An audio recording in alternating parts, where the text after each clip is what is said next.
Hello, everybody, and thanks for joining us this afternoon. We're going to get started in just a few minutes. We'll give you all a few more minutes to get settled and log in.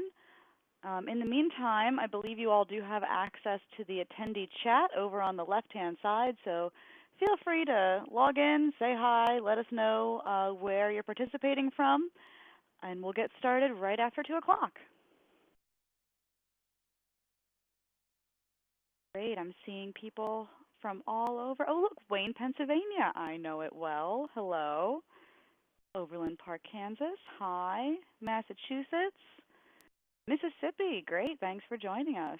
Bismarck, North Dakota. Oh, one of our former staffers at Hospice Action Network just moved up to North Dakota. She's been loving it so far. Louisiana. Beautiful. Wisconsin. Hello. California. Hey, nice to have you. I hope you're not in the current fire area of California. I know that's a rough time you all are having out there.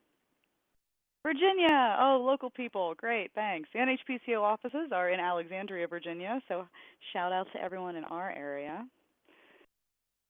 Story, Oregon, Arizona. Great. Oh, I'm so happy we have such a wide array of people. This is fabulous. Well, we'll get started. I'll give you all about 2 more minutes, last-minute bathroom breaks or anything like that, and then we'll get started. All righty. Well, I have just about 2 o'clock here on the East Coast.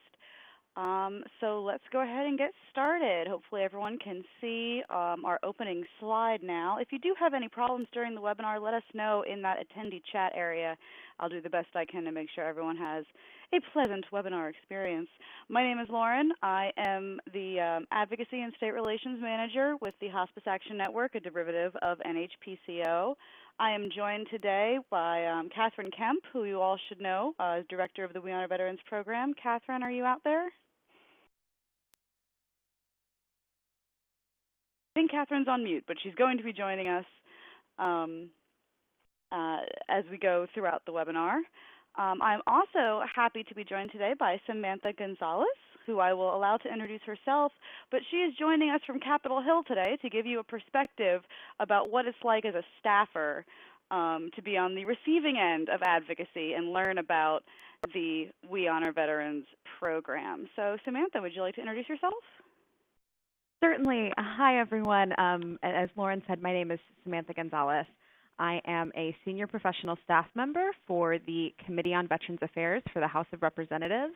I work for the Subcommittee on Health, and our jurisdiction covers everything to do with the Veterans Health Administration, so pretty much every aspect of the care that veterans receive and anything to do with the VA healthcare system is under our portfolio, and that means that we have the honor of working with the We Honor Veterans programs and the advocates that you guys have in D.C., including Catherine and Lauren. And I thank them for the invitation to participate today, and thank you all for joining in. I'm looking forward to it. Awesome. Well, we will go ahead and get started. So thank you all for joining us today. We are going to talk about being an advocate through the We Honor Veterans program. And so what do I mean by an advocate? This is a person who is knowledgeable about your issues, passionate, obviously, engaged. And what we mean by engaged is, it's great to be knowledgeable and passionate about an issue, but if you're not going to then interact with the community and you're just going to keep it all to yourself, you're not really giving the most benefit that you can give the community.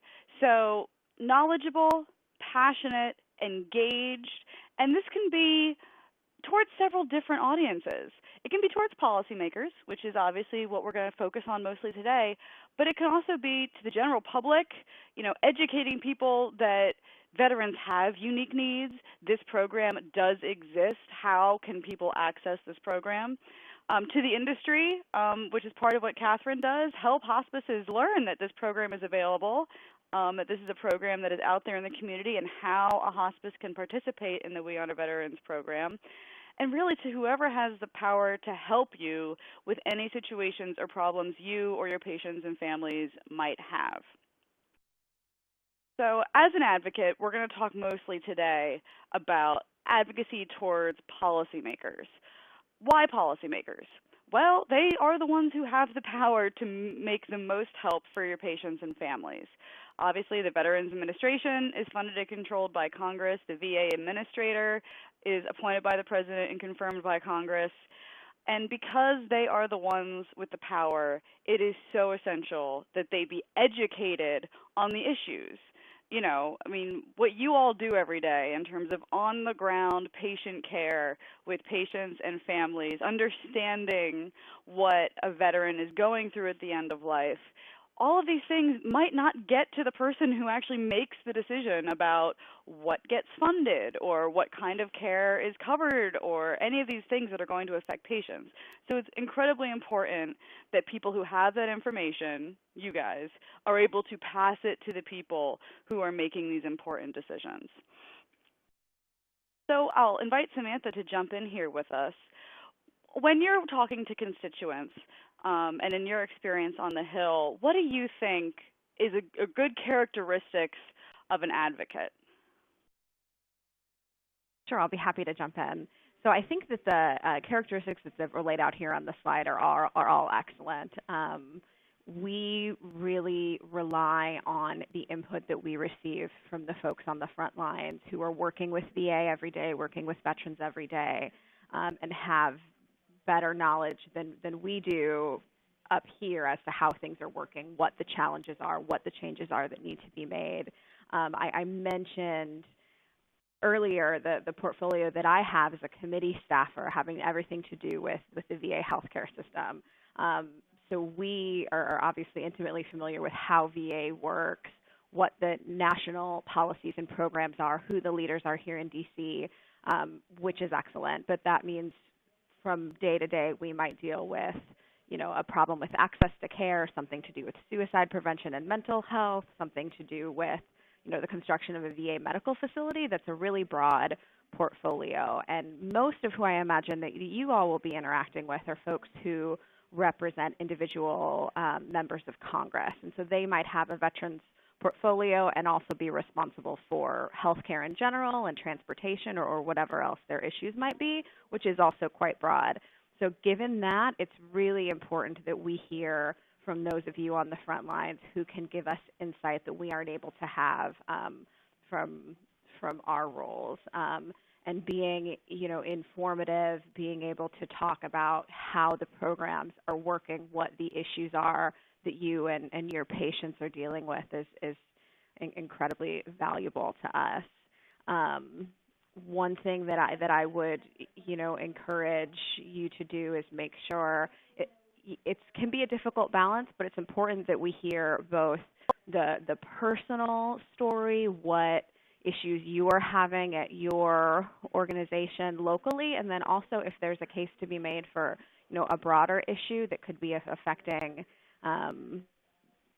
other districts, other states, that's important to being able to differentiate. Here is the personal story, and here is why it's important from a bigger perspective and worthy of a member of Congress or a staff person's attention, because this is a bigger issue and something going on in the community, in the state, and the district, and nationally that's requiring attention. Folks won't have a lot of time, so being able to quickly, introduce yourself, your organization, and what issue you're coming to talk about is going to be very important. I think that's all I have here. I hope that was helpful. Perfect. Oh, yeah. Thank you very much. And we're going to have Samantha kind of jump in and give you guys her perspective, because it's, one thing for me to say it, I'm kind of on your side from the advocacy side, but I thought it would be important for everyone to hear from the receiving end about what it's like when a constituent is coming to be an advocate. So thank you, Samantha, and I appreciate you jumping in to share these insights. So a couple of ways to be effective when you're participating in advocacy. First off is education, and this is kind of twofold. Education, first off, on your end. Educate yourself on who your policymakers are. Now, the Hostage Action Network deals mainly with your federal legislators, so that's your 2 senators and your 1 member of Congress.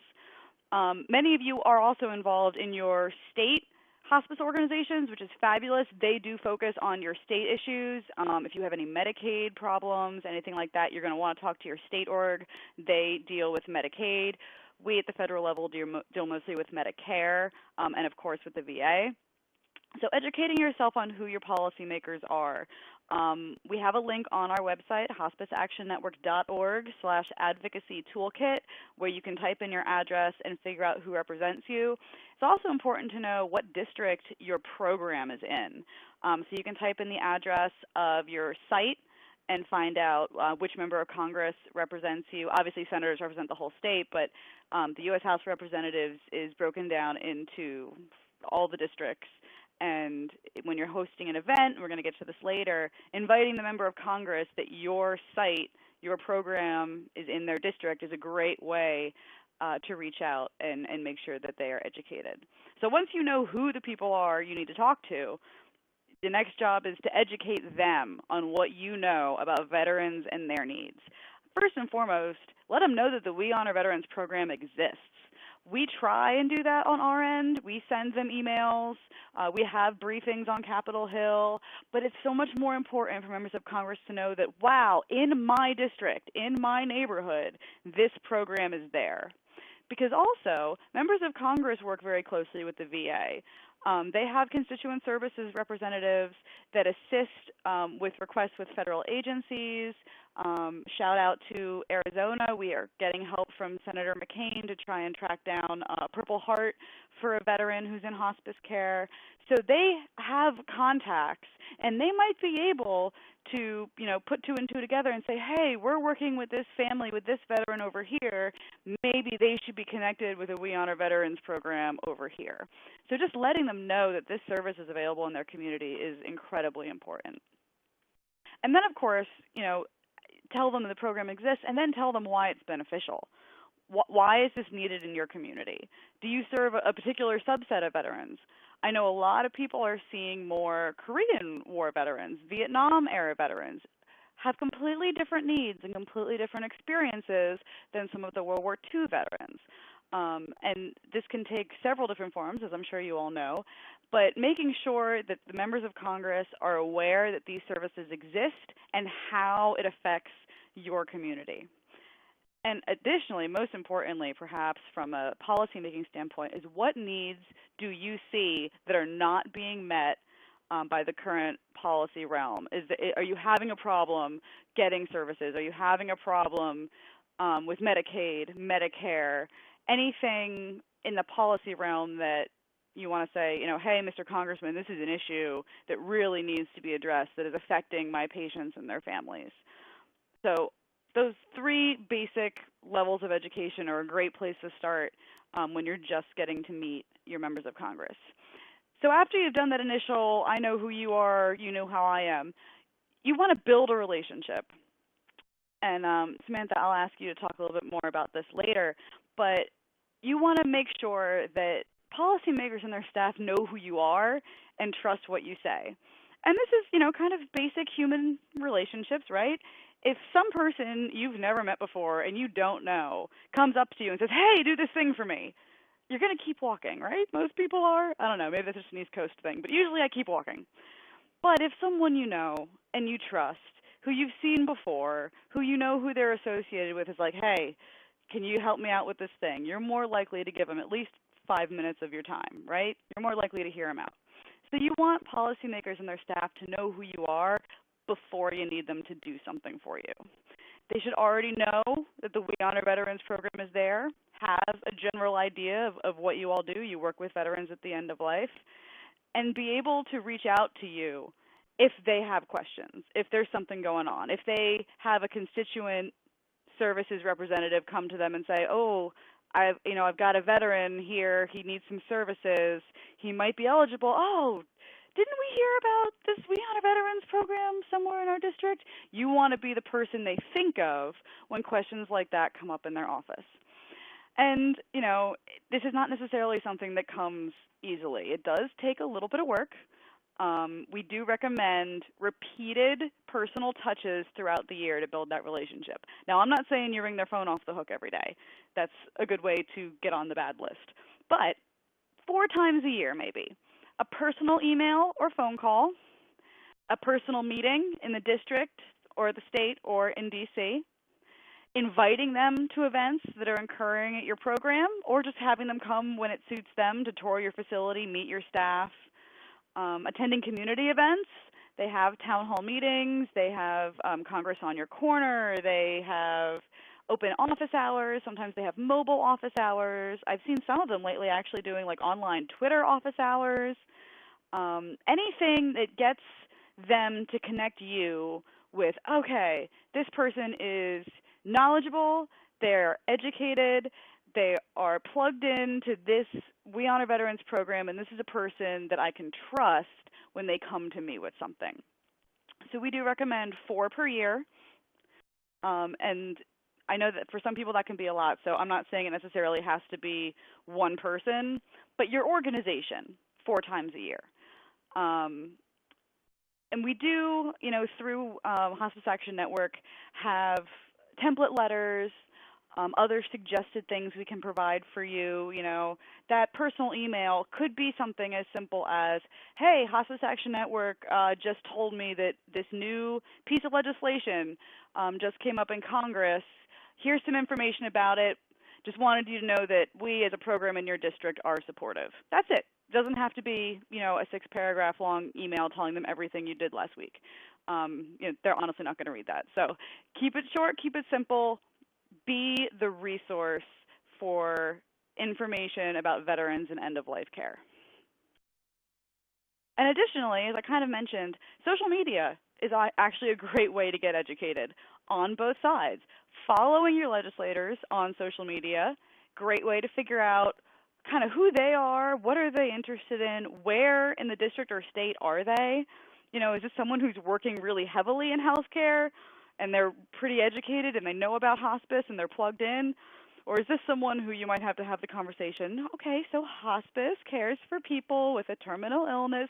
It depends. Some members of Congress are really up on our issues. Some of them do need the basics. There are some very good hashtags, more useful on Twitter than on Facebook, but if you're on Twitter, I would recommend you use hashtag HPM, hashtag EOL, end of life, hashtag hospice, hashtag palliative, hashtag We Honor Vets for We Honor Veterans. I know Hope, I believe, runs the We Honor Veterans Twitter handle, and they're always looking to retweet about We Honor Veterans events or anything you guys are doing out there in the community. Just share that with us and let us go ahead and promote that for you. Additionally, there's a really cool function on Facebook called the Town Hall function, and it matches you based on whatever information you've given Facebook so far about all the legislators that you are a constituent of. I'll show you here on the next page, I believe. Yep, there we go.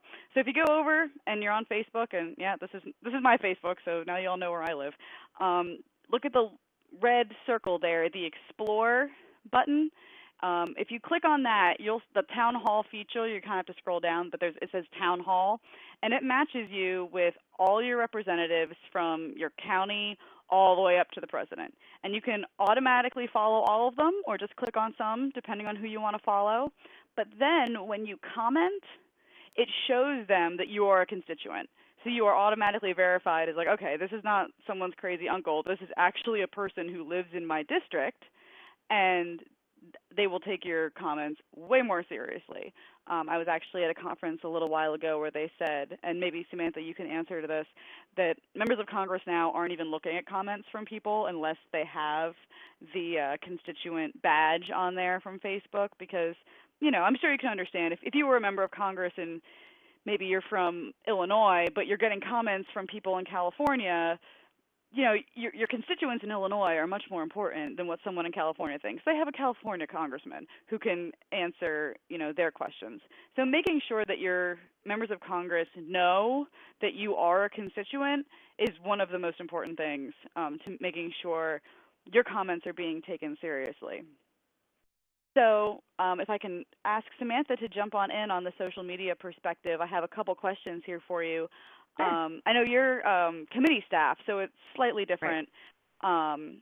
But in your interaction with social media and Capitol Hill, if you could just talk a little bit about how you feel like that works.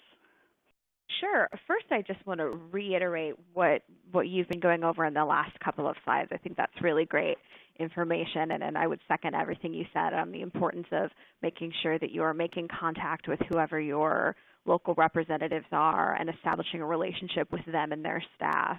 I work in D.C. All members of Congress have staff in D.C., but they also have staff in their district and their states. And pretty much every office, they'll have one, if not more than one, person whose entire job it is to focus on issues that veterans in that district are facing with VA, with other federal programs, and work those cases. And that might be a good person to make sure that you are communicating with, dropping into the district office, knowing who that person's name are, introducing yourself to them, and using them as your conduit would be incredibly effective. In terms of the social media, whether or not a member pays attention to social media posts, if there's a threshold of posts on a particular topic that makes the difference one way or another, and how often they interact is really going to be dependent on that individual member and what their style is. So again, that goes back to everything that Lauren's been talking about knowing who that person is, having some basic familiarity with what their history is, maybe what they did before they came to Congress, what their interests are, what committees that they serve in, can really help you tailor the message that you're giving. If you can connect it to something that you know that they're active in a particular area, you know that they're from a particular community, and then you can make that personal connection. I think that that's really helpful.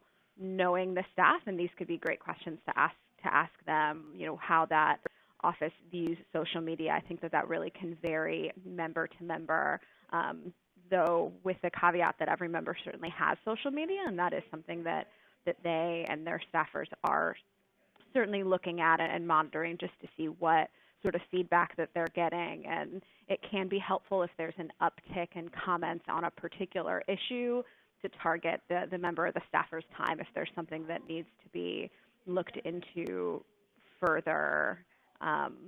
But in terms of where that threshold is and how much weight that's given, varies office to office. I do know that a lot of offices, as Lauren was saying, are doing teletown halls, Facebook town halls, sometimes Twitter town halls, and those are becoming much more common, and I think offices definitely see that as a way to reach a broad audience of constituents. Awesome. Yeah, and I was actually going to shout out Senator Cory Booker is actually incredibly active. So if anyone here is from New Jersey, shout out to my home state. Senator Cory Booker runs his own social media, so he will respond, and he'll respond honestly, and it is sometimes quite amusing. So even if he's not your senator, you might just want to follow Senator Cory Booker because he's enjoyable. But yeah, it does depend very heavily on the office. Some offices are more engaged than others. But you can find them. You can find your member of Congress. They're out there. Some of them are even on Instagram and Snapchat.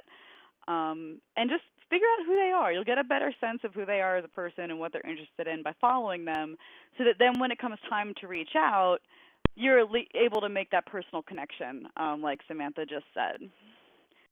And I believe, like, some of the research I've seen says that as few as 10 to 12 comments on a particular piece of policy can get their attention.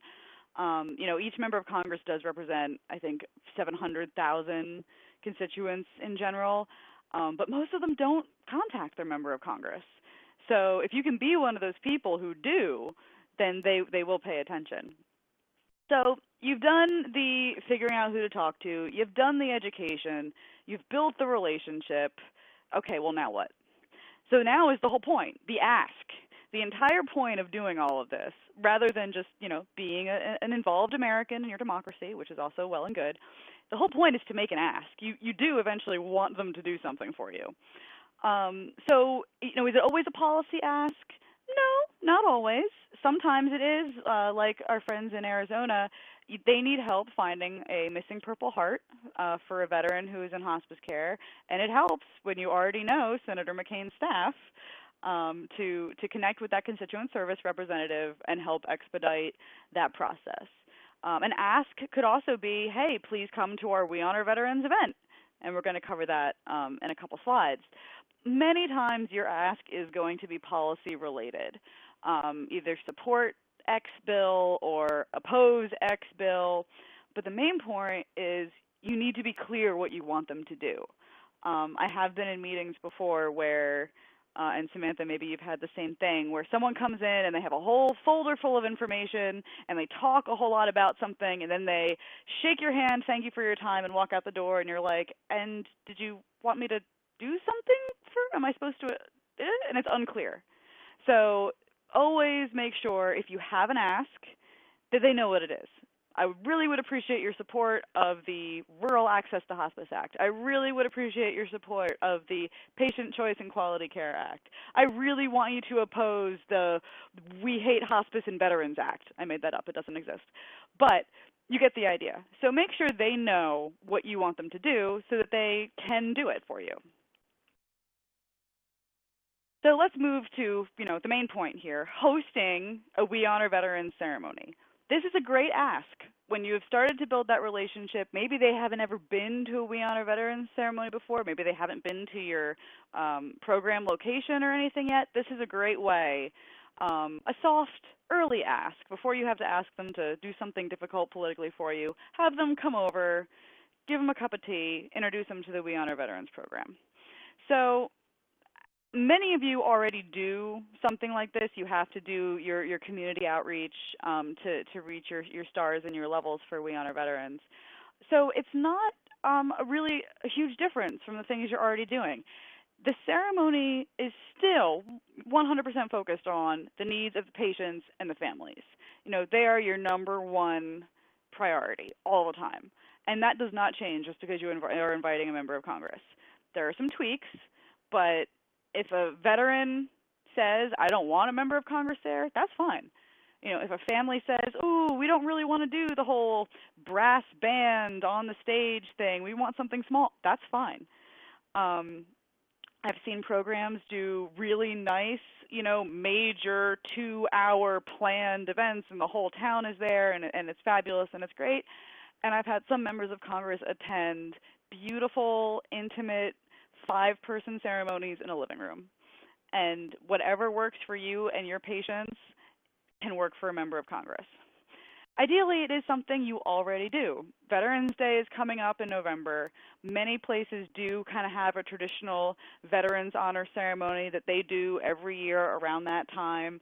I don't want to tell you all to do something that's going to, oh man, we're going to have to add a whole new staff person and we're going to have to do all this extra work. No, that's not practical for 99% of us. So ideally something you're already doing that you can just kind of work a member of Congress in.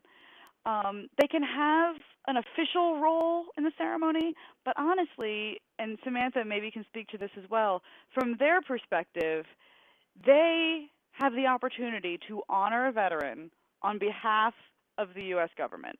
I mean, many members of Congress, when they attend these ceremonies, they don't go to it like, oh, I'm the member of Congress, I'm going to be the big dog at this. No, they walk in and they are very concerned and consumed by the idea that they are there to honor someone. They are not the big dog in the room. They're not the big cheese. They are there on behalf of the U.S. government to show their support and their appreciation for the veteran service.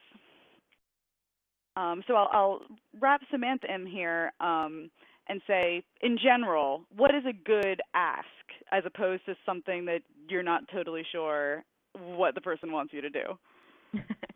Sure. So I would reiterate, again, at the risk of sounding like a broken record, what you were saying. A good ask is something that is clear. You come in, again, hopefully we've had a chance to meet each other before, so I know who you are, I know the work that you do, where you're coming from.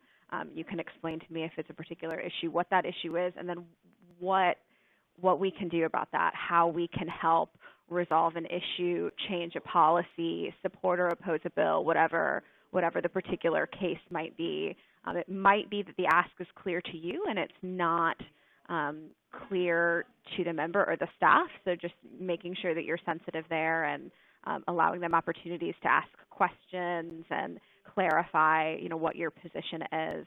And then in terms of participation in events, as Lauren was saying, they can be big or small. They can have an active role for the member or the staff, or it can be a passive role. And again, that really depends on the member. And I work with them a lot, and I can say from a personal perspective, they don't need a show put on for them. They don't need to have this elevated role. A lot of times they're very happy to come participate in even small ceremonies where there are no pictures, no social media posts, but they have an opportunity to see the important work that you do every day and the impact that you're making on your patients and their families.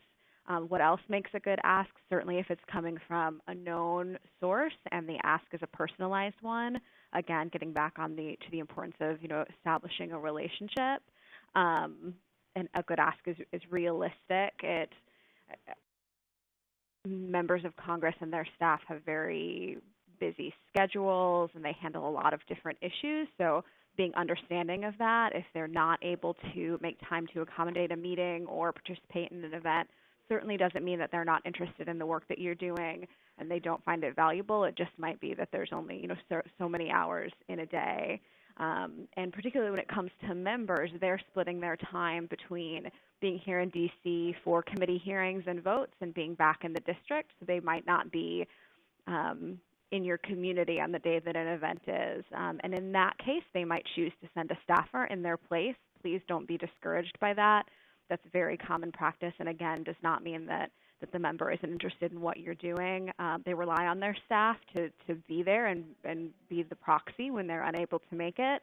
And certainly that doesn't mean that the message isn't getting back about all of the work that you're doing. What else I would say to make a successful ask? Again, be kind and understanding of the fact that the people are very busy and aren't as intimately familiar with your issues and programs as you are. Be persistent. Just because maybe they don't agree with you on a particular issue or can't make a particular event doesn't mean that they won't be able to make it the next time. Please be persistent and be flexible. It's good to let them know if you have any flexibility, if you're asking them to attend something in particular, if you have any flexibility on the date or the time, and you might not because the event is for your patient and your family, and we understand that. But if you do have any flexibility, that's important to make sure you're communicating that as well. Great, all great tips. And yes, that is a problem, obviously. Sometimes you can't be flexible, and that's okay. If you can be flexible, that's fabulous, but certainly, again, the patients and the families come first, so it's not about moving an honor ceremony to accommodate a member of Congress, but if there are a couple different ceremonies going on or you have a couple different events and there's any way you can provide a couple of dates or a couple of times, I know it does make it easier for them to try to attend one because they want to say yes. They want to go. It is just usually a function of manpower and time. Yes, and I would absolutely agree with that. They do want to find a way to meet you, to attend an event, to say yes, to help you find a policy that works for you. They're certainly looking for that, so any flexibility that you can offer to help them get there is appreciated. Great. And additionally, a couple more points. Make the invitation as soon as possible. Going back to what Samantha said in terms of how their schedules are really crazy, and they are flying back and forth frequently from the district to D.C. Oh, there's a committee hearing. Oh, there's something going on. The more time that they have in advance to try and plan and move things around, or maybe at least get a staffer on the ground that day, is definitely appreciated. And again, they may send a staffer if the legislator themselves is not available. I think that's great because the staffers, and Samantha, again, correct me if I'm wrong, the staffers are usually the ones who tell the member of Congress what bills to vote on and how to vote. They do all the vote recommendations. They do all the news updates from the district. They really are the eyes and ears of the legislator on the ground. So just because a staffer got sent to your program does not mean that the legislator doesn't care.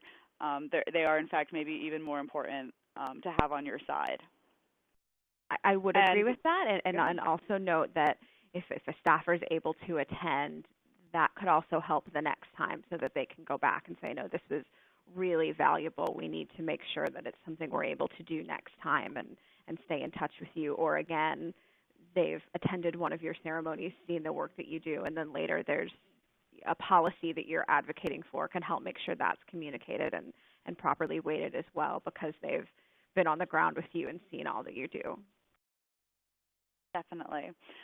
We do have template invitation letters available on our website. Or, if you're a little nervous, if you've never done it before, shoot me an email. Han is happy to help you draft an email or make the invitation for you or connect you with the right staffers. That's pretty much what my job is. So happy to do it for you. You just got to send me an email and let me know what you need. Who to contact? The people who really we've had the best luck in terms of getting an invitation through to the right people is the person who handles the state scheduling and the person who focuses on Veterans Affairs. Every congressional office is a little different. Sometimes they don't have someone whose title is state scheduler.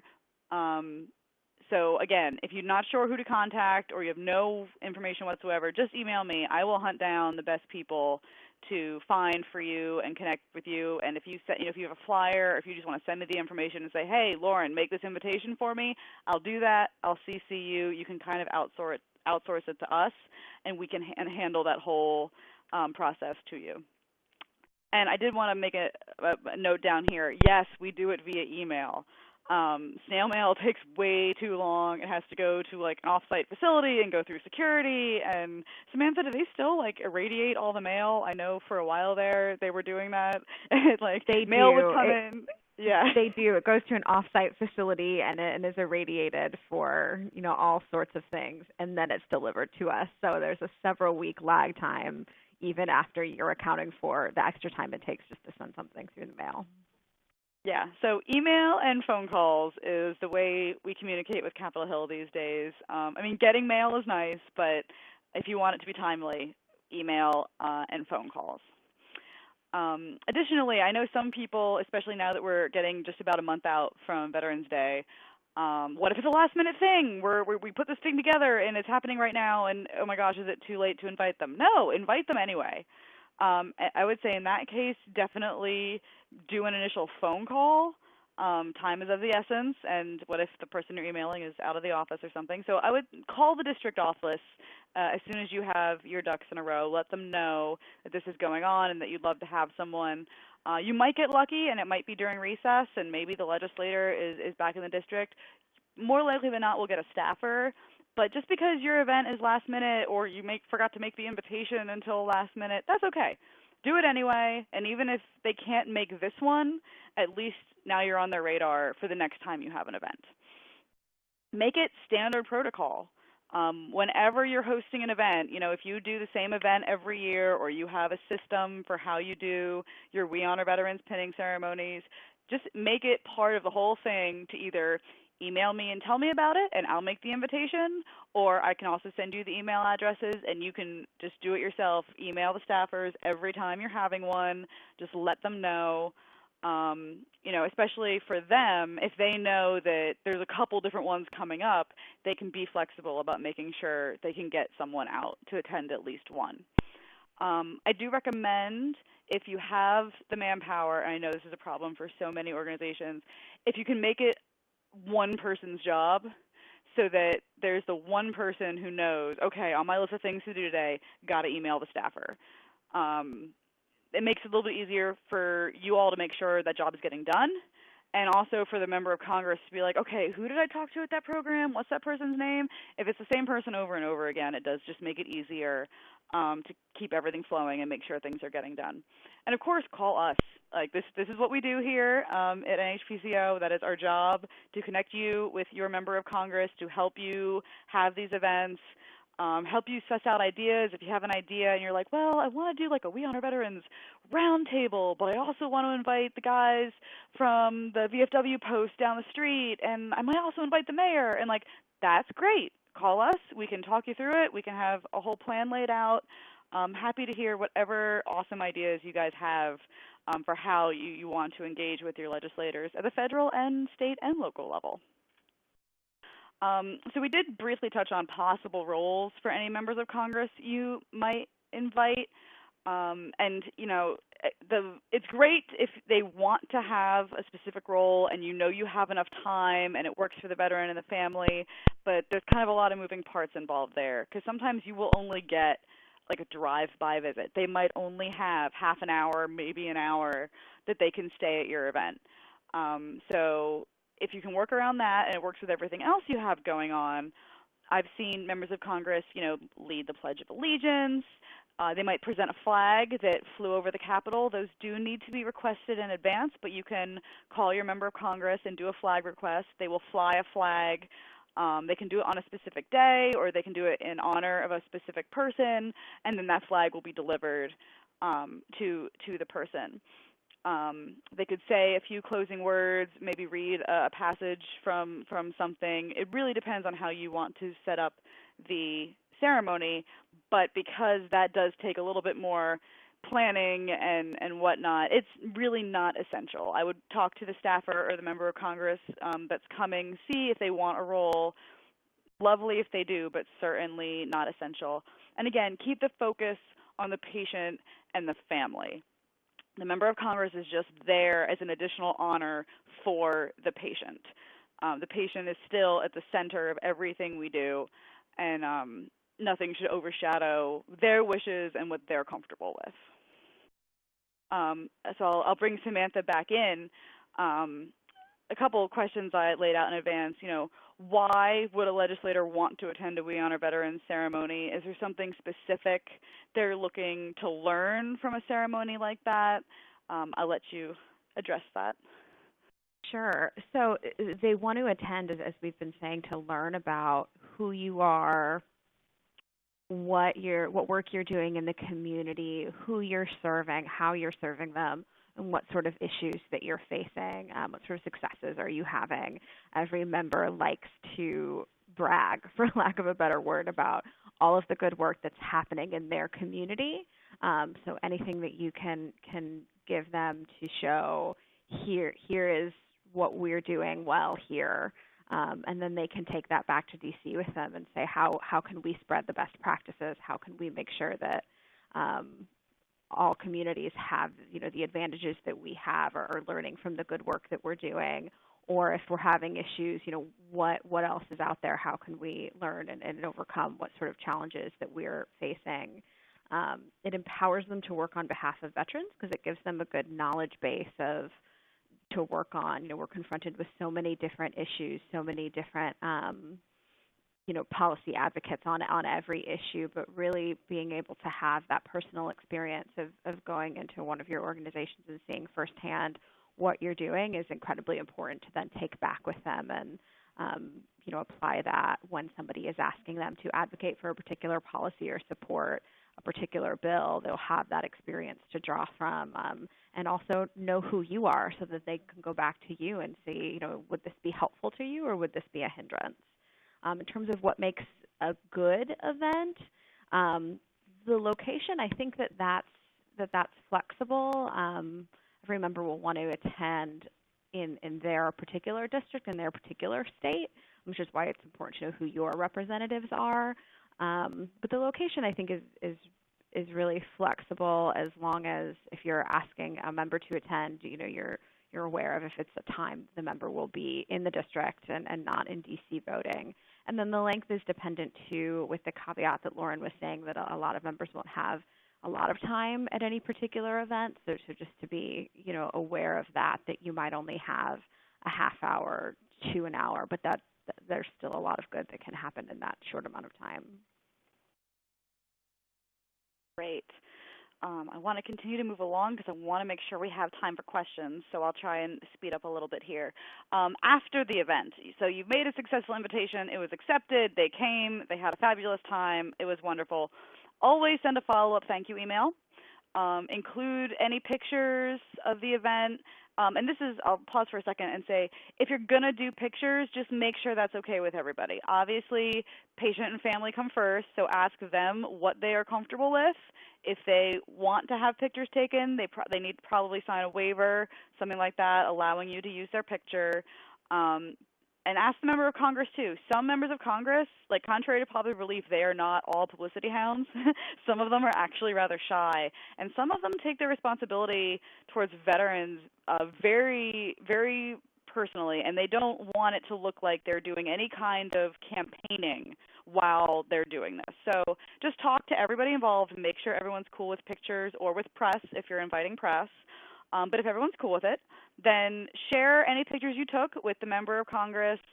Share them on your website, share them on social media, share them with your local newspaper. Members of Congress do like to like to see their names in print. When I was an intern, it was my job to scan the newspaper and highlight every time my member of Congress's name was in the local newspaper. I don't know if they still have people do that, Samantha, but I did that back in the day. We do. So it's great to share that, especially with your local papers. Anywhere you want to talk about the great work your program is doing, as long as you have permission, it's a great way just to highlight your role in the community, your activism, and the We Honor Veterans program. We'll go through a couple FAQs that I get frequently, and then we will have some time for questions. I get this a lot. What if I don't like or didn't vote for my legislature? Totally fair question, but it doesn't matter because they don't know that. They have no idea who voted for them and who didn't, unless you were the guy with like the giant sign and the bullhorn, and then maybe not. But generally, it doesn't matter. Their job is to serve all of their constituents, and even if you didn't vote for them or you have an issue with something else they're doing, you're not advocating for yourself here. This is really about the We Honor Veterans program and patients and families. So put aside any other partisan issues you might be involved in personally, and remember that you're doing this on behalf of your patients. And that'll just kind of help you get over any political dirtiness you might feel. How about we had a great meeting, an event. Why haven't they responded to my ask? Samantha kind of touched on this before. They've got a lot going on, and they do represent about 700,000 people in Congress, and senators represent the entire state. So, if you're in Alaska, California, these giant states, they represent everybody. It does take more than one or two requests for something to, get up to a level where they're really working on it. Which is why we say you really need to make 4 touches a year so they know who you are, that your issue is in front of them, they're thinking about it. It takes years to pass bills. It's not something like, oh, bill was introduced this week, we're going to vote on it next week, and then we're going to be done. Sometimes, you see that in the news with some of these really big things where it seems like it's something that happens in the span of a couple weeks. That's like 0.01% of legislation. Most legislation takes, I don't know, what'd you say, Samantha, 3 to 4 years for the average bill? And something usually like that, things unfortunately. and usually things end up kind of having to be pushed together with other bills that are similar. So it's not a clean process, and it's not something that goes quickly. So patience is really key. Persistence is really key. Occasionally, you will just have a member of Congress who doesn't get it. That does happen. We do have a couple of those. They just don't get it. And so you keep trying, and then maybe you see who else is running next election. But any more questions? I'm a small program. I am already overworked. How can I be an advocate and still sleep? Totally fair question. That's what HON is for. We get paid to do this for you. So I have a monthly email that goes out every month. Everyone is welcome to sign up for it on the Hospice Action Network website. That'll tell you pretty much what's going on. So even if you don't want to watch the news, you don't listen to podcasts, you don't pay attention to any of that, once a month an email from me will tell you what's going on that affects hospice and palliative care up in D.C. We have action alerts, which are like automated emails you can send to your member of Congress. I wouldn't count them as one of the 4 touches, but it's still a great way to know what we're working on up here. And again, make it a regular part of your policy to invite your members of Congress. If it's just one more thing that you check off in your system of what do we have to do for this event, it'll just start to become normal, and it won't be something you have to stress out about. But call us. Call Han. Let us know what you're working on. You have an event coming up. You have some questions, or you saw this bill. What's this bill? Is this bill about us? It has something to do with hospice. We can help you with that. So, I'm not asking you all to basically pick up a second job as a full-time advocate, but just stay engaged, stay educated, be aware, and know who the right people are to call when you got to make a phone call. So very quickly, what we talked about, 4 touches a year to build an ongoing relationship with your member of Congress. You want to be seen as the expert. Be the hospice and veterans expert so that whenever they have a question, they call you. Always be clear about your ask. Let them know what it is you want them to do, whether that's visit your program, come to a We Honor Veterans ceremony, support a bill, oppose a bill, whatever it is, make sure they know what it is you want them to do. And again, call Hospice Action Network for help. We are here to help you. Catherine and I see each other pretty much every day. She's on a different floor of the building, but we see each other frequently. So we do talk, and we're happy to help you advocate for the veterans in your care and build strong We Honor Veterans partnerships in your community. So with that, I think we can open it up for questions. You can use the chat box over there on the side. I think you can push *6 to unmute yourself, or you can use that chat box for any questions you might have for me or Samantha, or I believe Catherine is also on here as well.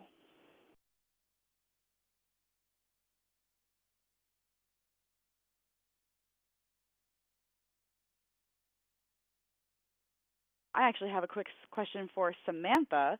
Have you been to any We Honor Veterans ceremonies? Because I believe you helped us with the one on the Hill a couple of years ago, right?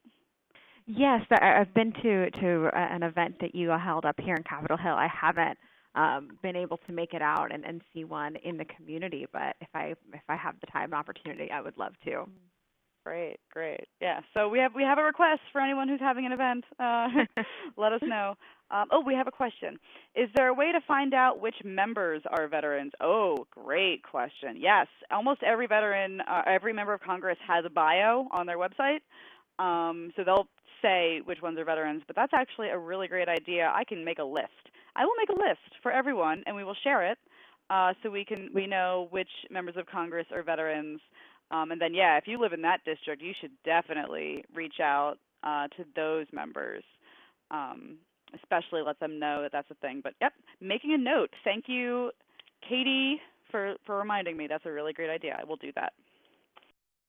I would also say it could be important to know which members are on the Veterans Affairs Committee on either the House or Senate side, because if one of your representatives is on our committee, that's also good to know and good for you to be aware of when you're reaching with them, that they are on the committee and therefore have a certain familiarity with what VA is and maybe what your program is and a certain interest.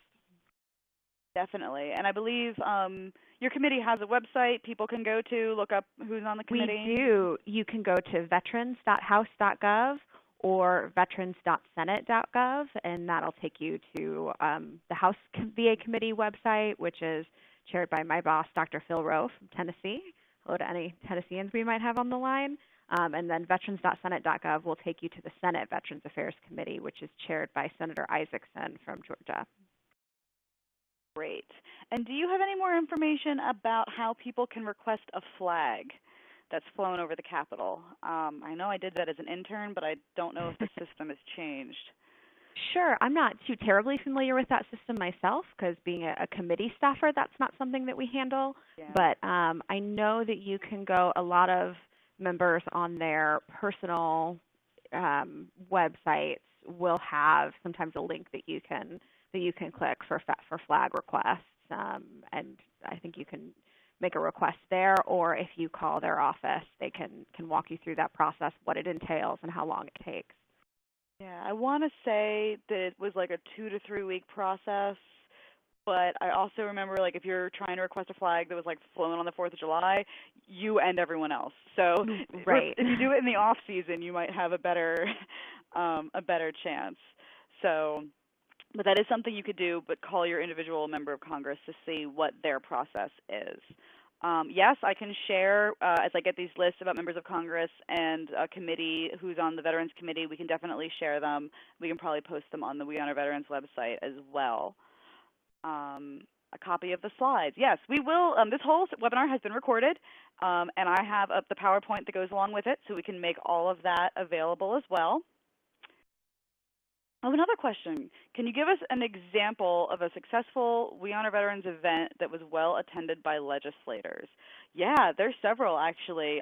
There's a huge one that Hospice of the Chesapeake here in Maryland does. I'm in Virginia, but I'm from Maryland. They do a very large one that is attended by several Maryland state delegates. Congressman Anthony Brown was there. I think Senator Cardin was there. And it's quite they have a choir from a local church. They have videos. They give out awards. They have wonderful speakers. But I've also seen, some really small ones. One of the pictures on our question page here, actually, in the upper right, is a staffer who attended a We Honor Veterans ceremony with I want to say it's Seasons Hospice in Orange County, that was. And just a congressional staffer. The legislator was not able to attend, but it's a multi-generational family that was able to honor their grandfather and great-grandfather, and the staffer said it was just an absolutely amazing experience.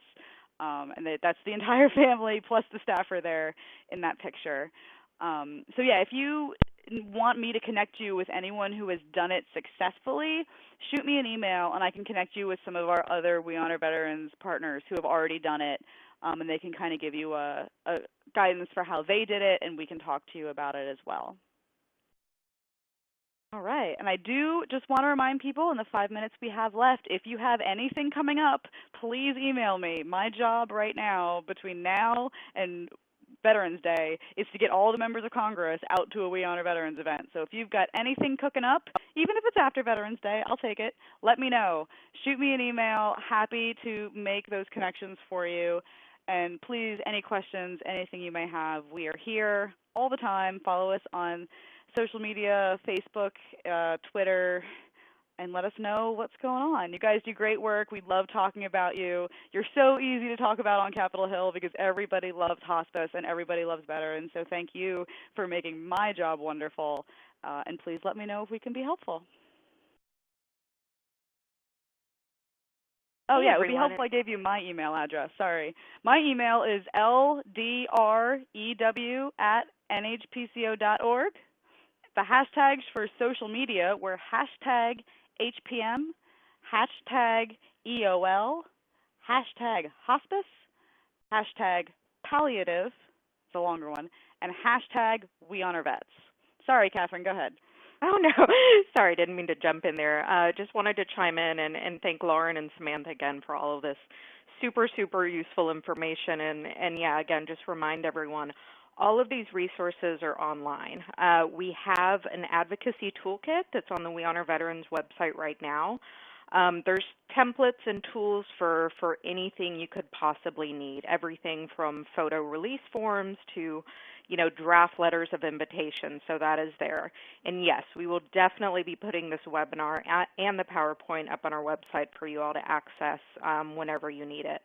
And yeah, I just wanted to sort of echo what Lauren was saying about upcoming events. We know that a lot of folks have a few things maybe coming down the pipeline and maybe not necessarily for Veterans Day, but please just remember no event is too big or too small. Like she said, there are the awesome hospices of the Chesapeake out there that have, all the horns and trumpets, and they're extremely well attended, and they are wonderful events. And there are also tons of events that are just a few family members, and they're still important, though, and we really want to remember to cover all of our bases and make sure that everyone is invited.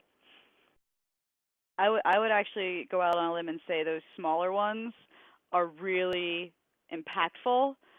We've had, members of Congress go on to become hospice volunteers because of the connections they've made in the hospice community from getting out there and meeting you guys and seeing what you do and really falling in love with the mission. So, again, you make it so easy to be an advocate for you. We really appreciate it. Lauren, this is Samantha. I just wanted to jump in again before we let y'all go to say thank you so much for all the work that you do. It's important, it's difficult, and I appreciate that you all are out there helping veterans in your communities. And thank you so much for letting me participate in your webinar today. Thank you so much for joining us, Samantha. Samantha joined us from her busy office on Capitol Hill. Maybe you could hear the phones ringing in the background. So thank you so much, Samantha, for making time today. And for what your committee's done. Her committee has been super supportive of the We Honor Veterans program. Dr. Phil Rowe, Congressman from Tennessee, is also incredibly supportive of the We Honor Veterans program and the Veterans Committee. So we have a lot of supporters on Capitol Hill, which is thanks to people like you who go out there and make friends with members of Congress and convert them to our cause. So I'm going to wrap this up. We're going to make all of these resources available to you all, and have a fabulous Friday and a wonderful weekend. Thank you, everybody.